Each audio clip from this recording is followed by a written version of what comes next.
Good morning, students. Welcome to a new chapter, an interesting story, a short story by Archibald Joseph Cronin. A very interesting story, my dear students. Two Gentlemen of Verona. You might have never go to Verona, the city in Italy, famous for its historical importance. Means it is famous for the buildings, the historical buildings, the luxurious, beautiful, buildings, and the city which is known for the kingly rule there. So it is said that two dominant kingdoms were ruled in Verona. So that is, one is Montagues and Capulets. What is that?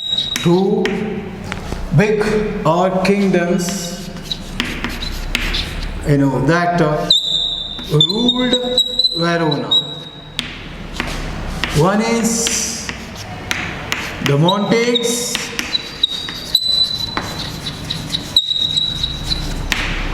and the second one is the Capulets.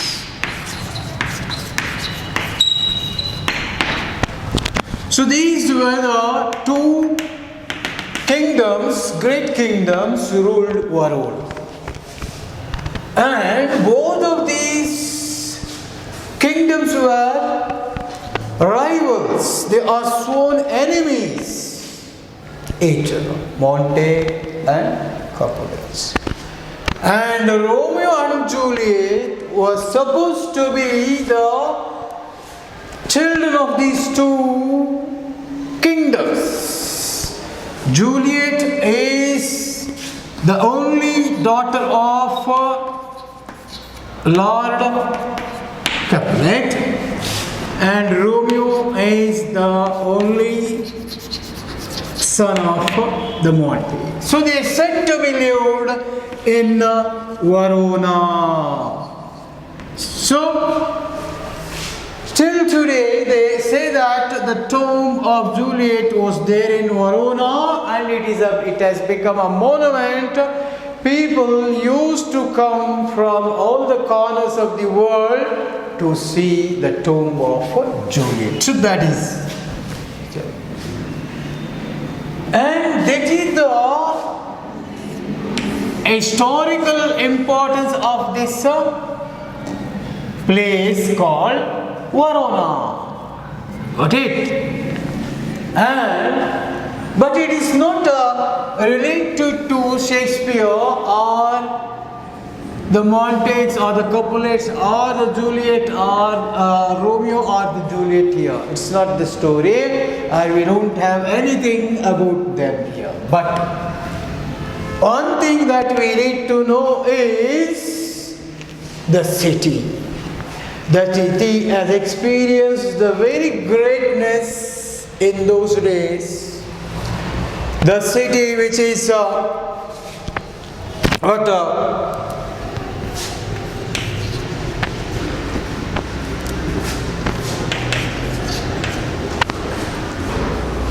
became famous in those days because it was attacked by Hitler. A colony of Hitler's reign was there.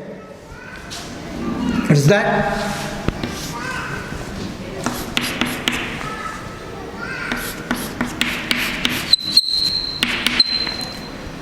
Occupied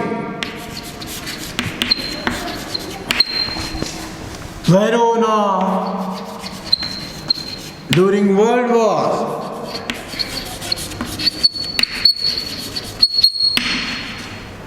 And they ruled Verona also. The very Nazi regiment ruled Verona also. And the buildings of what? Verona. The buildings of this particular city became victims to the World War also. Still, it is famous for the distinct, very good quality of buildings that we see in Verona. So, it is that importance the city has. And in this city of Verona, there were two boys who became very important for this story, whatever we are going to start now. So where our intelligent young for those days a very active, clever, a playwright, a novelist, Archibald Joseph Cronin, has taken Verona as the plot, okay, Verona as the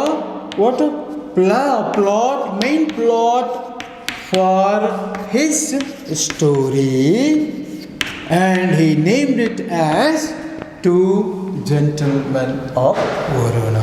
So now our duty is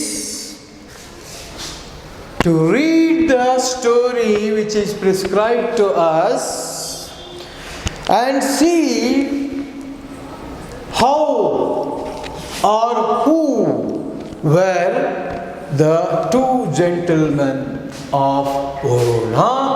Why did the author say that those two people are gentlemen-like, and what is the special case about these people, and the way of the authors introducing the place Verona and the people over there, so will be studied by this story, Two Gentlemen of Verona. Okay, my dear students, so open the page book, the page number 108. Yes, I'll see a quick look at the author. I think we have left with only one play, that is Watchman of the Lake, the play. So if we complete this unit, Two Gentlemen of Verona, so we will be completing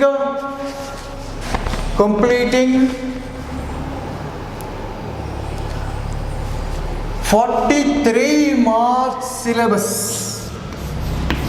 Out of 50, we are completing 43 marks syllabus.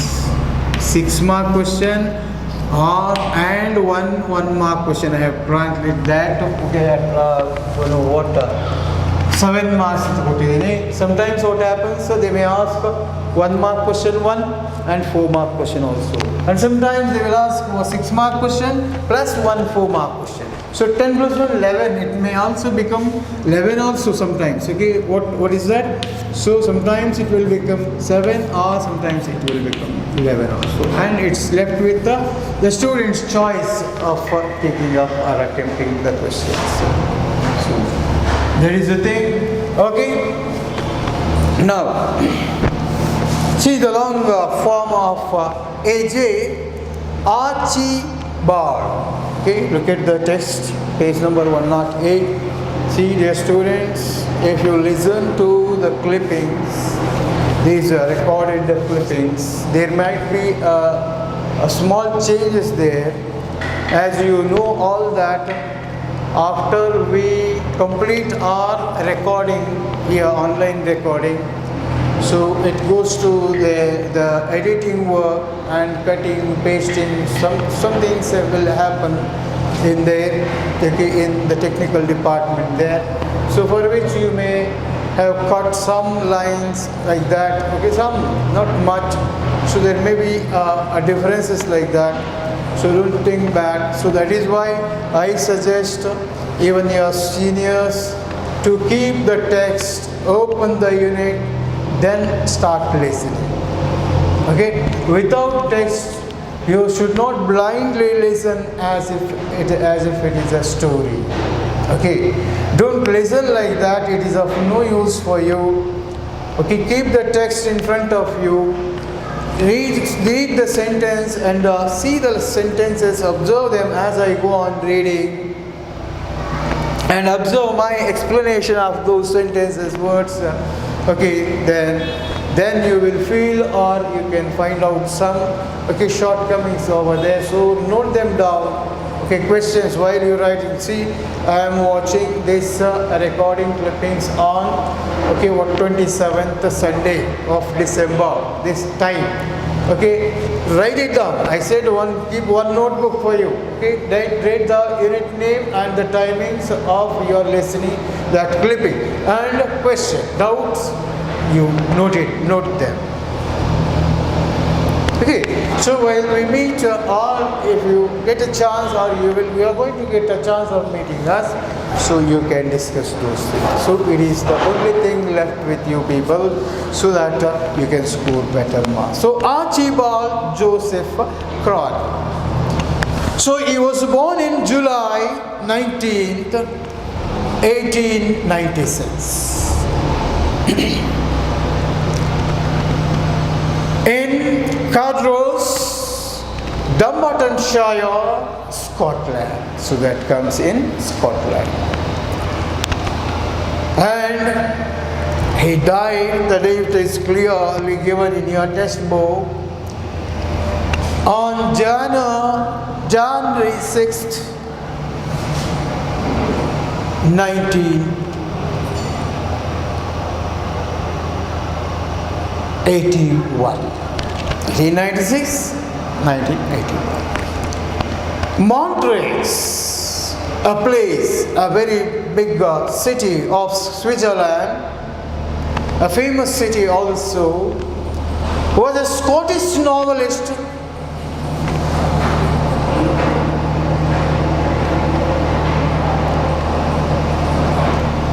Archibald Joseph Cronin was a Scottish novelist and physician whose works combining realism with social criticism won a large Anglo-American readership.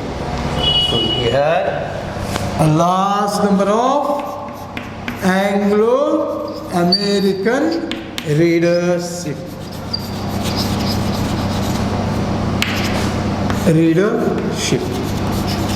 This is very important, my dear friends. And he is a very celebrated novelist, my dear friends. A storyteller, we can say. And see that along with his literary interest, he is a physician. A great physician also. So, means novelist and a physicist. Imagine the field here. Two opposite fields here.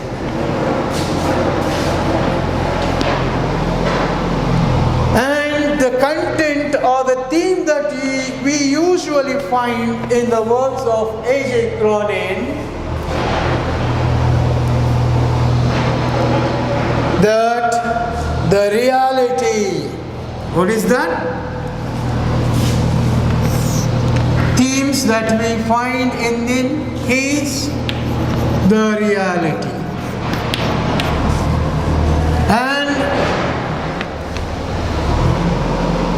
social criticism.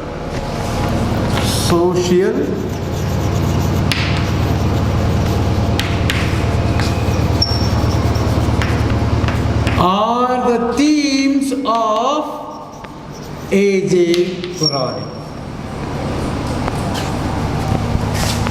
that we find in his novels as well as short stories as such.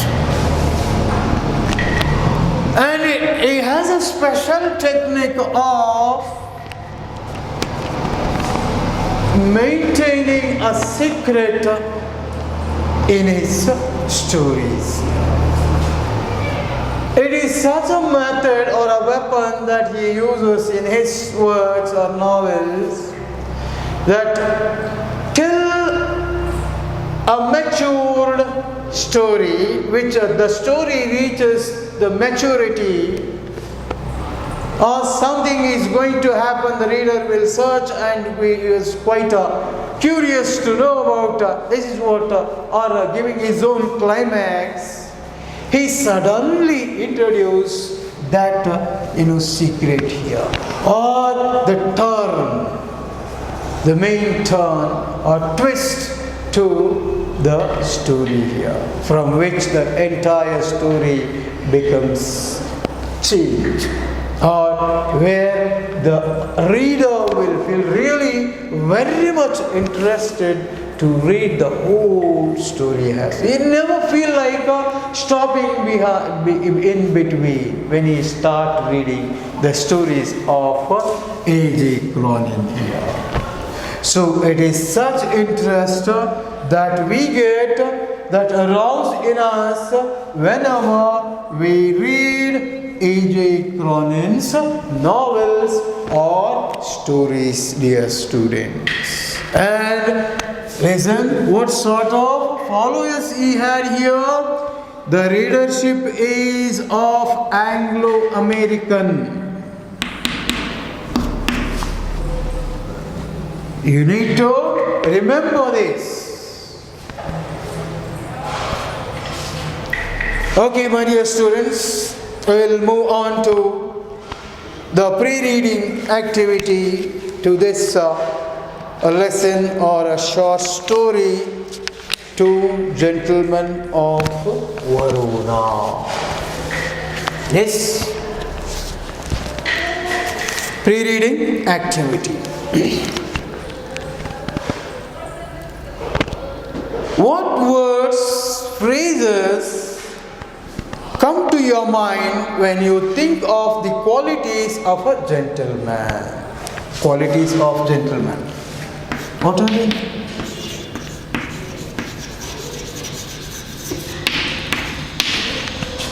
Of gentleman. What are they?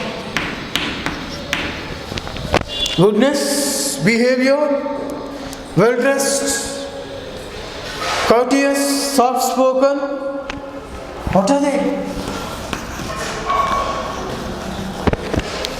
Yes. For instance, see, they themselves give us the board, study of, the PU board here, Department of Studies, PU. What words or phrases come to your mind when you think of the qualities of a good or a gentleman? For instance, well-dressed,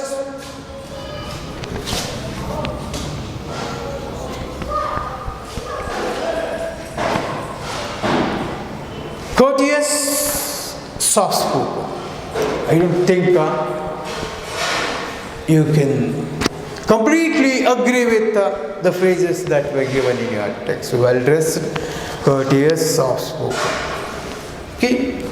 So we have, in addition to these things, we have other qualities. What are they then? So before we discuss those things, we will complete this also. Please read. Discuss in what way these words are an appropriate description of a gentleman. I don't think these things are very much appropriate to say that those people are gentlemen. No, not at all. Yes, of course, it is important for anyone to dress neatly. Not gorgeously, not with the clothes of expensive as such, or highly priced clothes as such. It is that it should look neat and disciplined. The people or the environment which observes you should take you in a normal way. Should accept that you are among them. You are the one who is going to become a member of their family, and they should welcome you, invite you in such that manner. So then only it will be the idea of well-dressed will work out.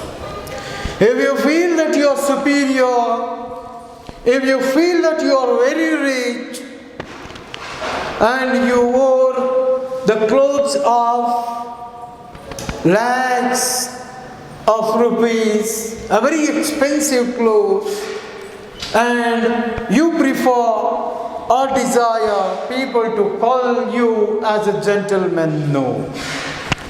If you want to segregate from the environment, the whole environment over there, if all that environment rejects you from their company or deletes your name from the company, and if you become far from that company, if they will never agree with you, work with you, or like to speak with you, spend time with you, that doesn't mean that your dress is going to make you as a gentleman there, isn't it? So you know this also.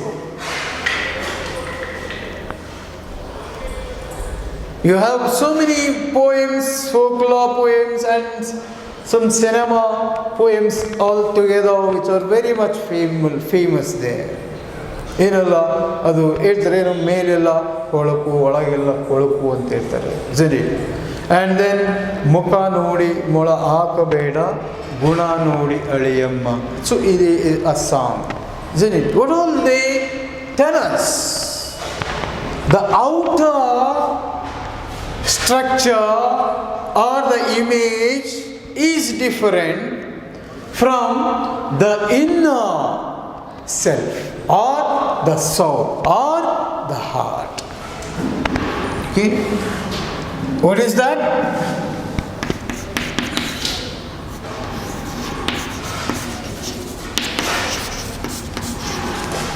He is different from the inner soul, or you can say heart.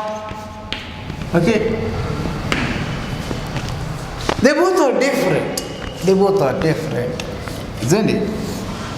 So what people wish or would like to do, they wanted to expose themselves to the outer world here.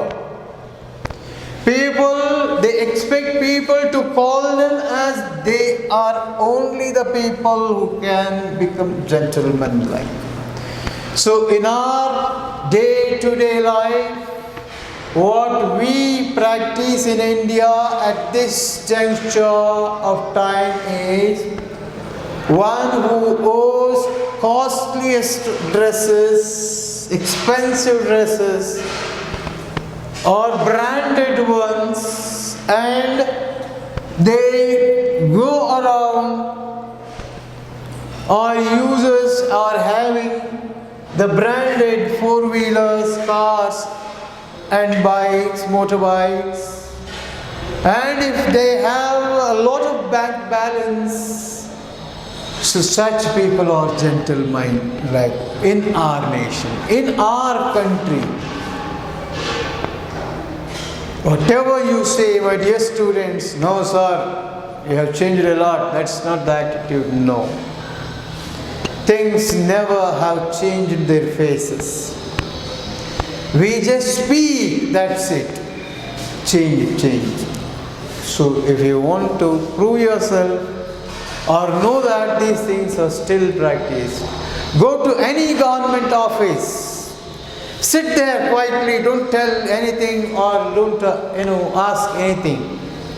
Just observe from 1 to 3 days in the same office. What sort of people are going there? How they were treated by right from the beginning of what watchmen, peon, attenders, okay, there FDAs or SDAs and those things. Just observe, don't interview, don't intervene, interrupt in between, just observe. And how were the people treated by watchmen, peon or other attenders as such? Okay, you can find out the differentiation and what exactly is going on. Okay, ಅದು ಏನಪ್ಪ ಅಂತಂದರೆ ಒಬ್ಬ ಮನುಷ್ಯ ಲುಂಗಿ ಹಾಕ್ಕೊಂಡು ವಿಧಾನಸೌಧಕ್ಕೆ ಹೋದರೆ ಅವ್ರನ್ನ ನೋಡೋದೇ ಬೇರೆ ಥರ. ಒಬ್ಬ ಮನುಷ್ಯ ಪ್ಯಾಂಟು ಶರ್ಟ್ ಹಾಕೊಂಡು think that well educated man. Okay, you can practically do it also as an experiment. ಅವನಿಗೆ ಪಂಚೆ ಕಟ್ಟಿ ಕಳಿಸ್ರಿ, ಅಬ್ಸರ್ವ್ ಮಾಡಿ. ಅವನಿಗೆ ಭಾಳ ಚೆನ್ನಾಗಿ ಓದಿರೋನು, ಏನೇ ಚೆನ್ನಾಗಿ ಓದಿರಲಿ, ಅವನು ಪಂಚೆ ಕಟ್ಟಿ ಕಳಿಸ್ರಿ. ಆ್ಯಂಡ್ ಇನ್ನೊಬ್ಬ ಹಳ್ಳಿ ನಮ್ಮ ರೈತಾಪಿ ವರ್ಗದಿಂದ ಒಬ್ಬರನ್ನ ತಗೊಳ್ಳೋಣ. ಅನ್ಫಾರ್ಚುನೇಟ್ಲಿ ಅವರು ಓದಿಲ್ಲ ಅಂತ ತಿಳ್ಕೊಳ್ಳೋಣ. ಅವನಿಗೆ ಒಳ್ಳೆಯ ಒಂದು ಡ್ರೆಸ್ ಹಾಕಿ, ಸೂಟ್ ಹಾಕಿ, ಶೂ ಹಾಕಿ ಇಬ್ಬರನ್ನು ಕಳಿಸಿ. ಆ್ಯಂಡ್ ಅಬ್ಸರ್ವ್ ಮಾಡಿ ಅವನಿಗೆ ಹೇಗೆ ಮರ್ಯಾದೆ ಕೊಡ್ತಾರೆ, ಸೊ ಇನ್ನೊಬ್ಬರಿಗೆ ಹೇಗೆ ಮರ್ಯಾದೆ ಕೊಡ್ತಾರೆ ನಮ್ಮ ಜನ. The man in well dressed will be given more preference in atmosphere or environments like us, and they never will give any weightage or importance to the person who dressed in that farmer's dress as such. No people. So that is what India and Indians are. So leave them. Then second one is courteousness. What sort of courteousness? See, the beggars are everywhere nowadays. In each and every cities, on each and every street of a metropolitan city or a big city, we come across these beggars begging for their livelihood. We don't know what for they are begging. So they are very good in health, strength, and if they make their mind, so decision, they can earn and live. Such is the quality or the health of many beggars who are on the streets today. They are good, energetic, robust, and still they beg. It's not their mistake, it is the mistake of the society, of the people who encourage, who support those people in giving a small change to them. Okay, a rupee, 2 rupees will be given to them. And what happens to them? They think, if a man, okay, if you give a $10 or a 10 rupees to a beggar, then he will feel happy and he will count or calculate the money then. If one person gives a 10 rupee for him within 5 minutes, he will calculate it by time and person. 10 people, 20 people, 30 people, 40, 50 people. His target is he has to beg from 50 people. So what is the amount then? It is 500, my dear students. And imagine without working, he is getting 500 rupees easily from our people. Means what sort of decision he will take in his life? Automatically he will become addicted to this begging. He will never want to come out of that begging here. Why? He won't feel. He may also get us from people like rich people or some foreign people. They may give dollars, euros or other currency, or some rich people may give 500, okay, 200 per okay, beggar here, and if he earn even 100 rupee, so I mean, the beggars are not real beggars nowadays. Say they studied, surveyed, calculated everything, and they have selected that mafia. So it has become a mafia today, the begging. So the people who have to be in begging were not beggars today, because they were somewhere, they are dying in some isolated places, in faraway places, without food, without water, without shelter, they die. So that is why, my dear students, think yourself practically. Think you have a very strong and a healthy mind than me. You have a very creative and a young mind to think about those things. And try to come up with a novel ideas to change a small space in this world. Small place, try to change a person, one man, or a one village or a place. Then see the effect of that. My dear students, you have so many things to do in your life. You can achieve so many things in your life and make your future a brighter one. So that is why think of these things. So the courteousness means, so there should be a real things that where the courteous behavior should not social. Yes. Then the next phrase is soft spoken. Is that? I don't think, my dear students. People are now, they have, as I said, have many faces, my dear students. Many faces, and there are very good actors today. And they will act according to the situation. They will act and make face according to the situation, how profitable it is to them. On the basis of that, they will act and they will change their face here. See, for example, if it is an act, so in a situation which is going to become more disadvantageous to you, and where it understood your reality and doesn't want to make you as their part, and they wanted to throw you out from that circle or group or batch as such, so you will be having a completely different space there. So you will behave in a very active a manner, so that they should once again agree with you and show courtesy on you. Yes? And you may speak very softly there. Why? You know that if you speak rudely,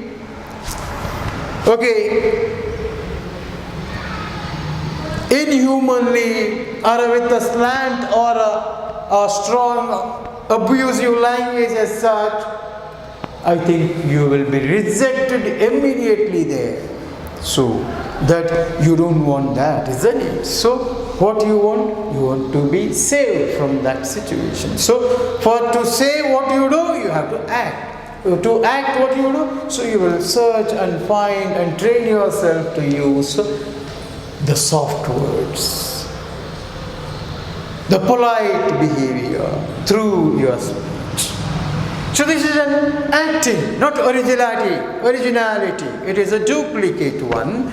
You just, act in a very, polite manner to get the advantage of this situation. Only the advantages.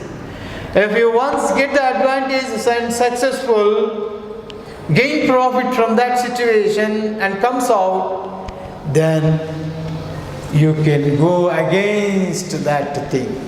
Yes, things are happening. ಹೇಳ್ತಾರೆ ಅವ್ರು, ಹೌದು ನನಗೆ ಇದು ಲಾಭ ಆಗಬೇಕಾಗಿತ್ತು ಅಷ್ಟೇ, ನನಗೆ ಗೆಲ್ಲಬೇಕಾಗಿತ್ತು ಅಷ್ಟೇ, ಅದಕ್ಕೋಸ್ಕರ ನಿಮ್ಮ ಹತ್ರ ಚೆನ್ನಾಗಿದ್ದೆ, ಚೆನ್ನಾಗಿ ಮಾತಾಡಿದೆ, ಇನ್ನೇನು ಇರಲಿಲ್ಲ ನನಗೆ, ಹೋಗ್ರಲ್ಲೇ. So that would be the behavior of such people here. So that is why we can't exactly say that the people who speak soft cannot be called as a gentleman. The people who have a courteous nature, but it depends on the nature or the situation. The people who dress well will also become gentlemen, and sometimes it's not possible, but 100% we cannot say that exactly things they say that. So one who wears, well, good dresses cannot be called gentleman.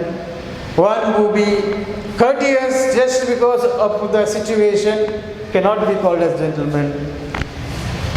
One uses very soft language to get out of the trouble or difficulty just for the time being cannot be called as a gentleman, my dear students. So we have got many things like that.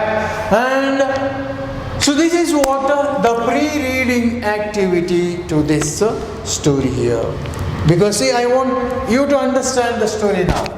How does a gentleman is regarded now or selected? See, for example, there is a competition of gentlemen. Means, see, that is a school. In a school there are 50 students. So we wanted to choose or select the gentleman out of those 100 students. So how do you select? So create such things and imagine yourself and discuss among your friends about the qualities of a gentleman then. And you require a little bit of a knowledge of the reality, existentialism, spirituality also. Okay, so think about the giving up or sacrifice there. So these should be your attitudes while discussing the topics here. And here, students, coming to the text now. Say the picture is given there in your textbook. Okay, where see here a man who is getting his shoes polished by a boy. Another boy, picture of a boy holding the newspaper to sell, and besides there are bundles of newspapers lying over there, and after that there are some fruits kept in the baskets. There is so these are the wicker baskets made by some wood or things from the forest or bushes like that. Okay, then there is one place which is like a villa type or a place where in the hills and like that. Okay, special place is given here. Okay, this is the picture, and two boys and a man is given here, and it is the story of two gentlemen of Verona. How many gentlemen? Two. So those two may be what we find in this picture. Okay, my dear students,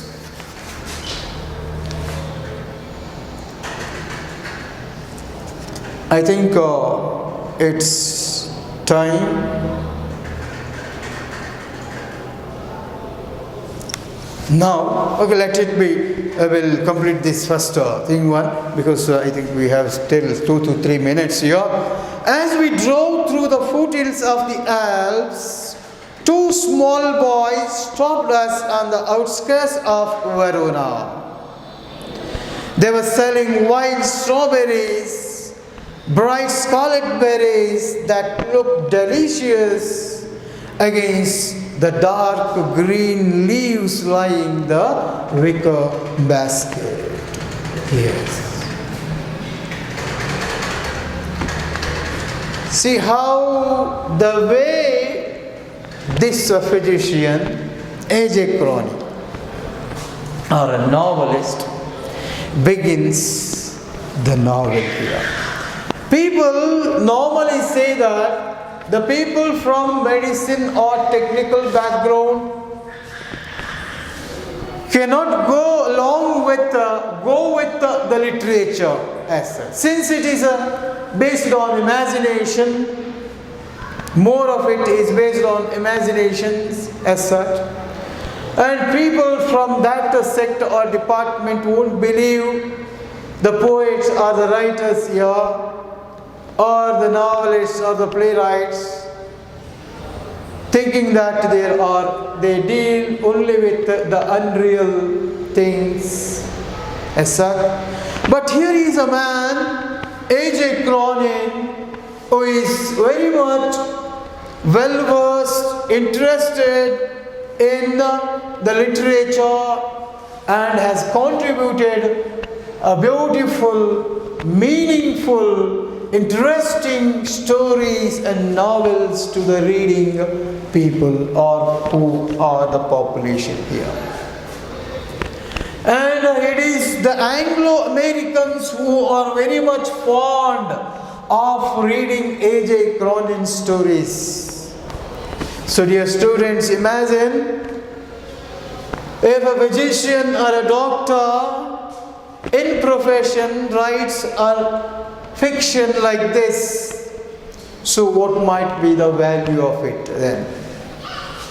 Or the quality of works of this author mean? See, he introduces, as we drove through the foothills of the Alps, it is the author and his partner, one more friend of him, maybe a driver, yes. They were driving or traveling to some place here, and now they were traveling at the foothills of the Alps, the mountain ranges, Alps.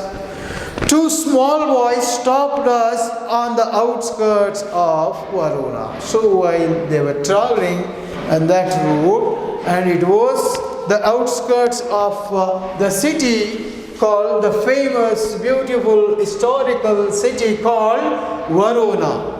Outskirts of Verona, besides the road, there were two boys who were selling the fruits. What sort of fruits they were selling? They were selling wild strawberries, bright scarlet berries, and they stopped the vehicle of the author and the driver in the car. What for? To sell the fruits to them. And that looked delicious. The fruits looked very delicious against the dark green leaves lining the wicker basket. So it is the author's intention. So his his feeling that when he sees the fruits in the wicker basket with the green leaves among them, so really they look fantastic ones for the author. Or maybe they look delicious to him in that situation. So dear student, we will stop it here. Okay, thank you.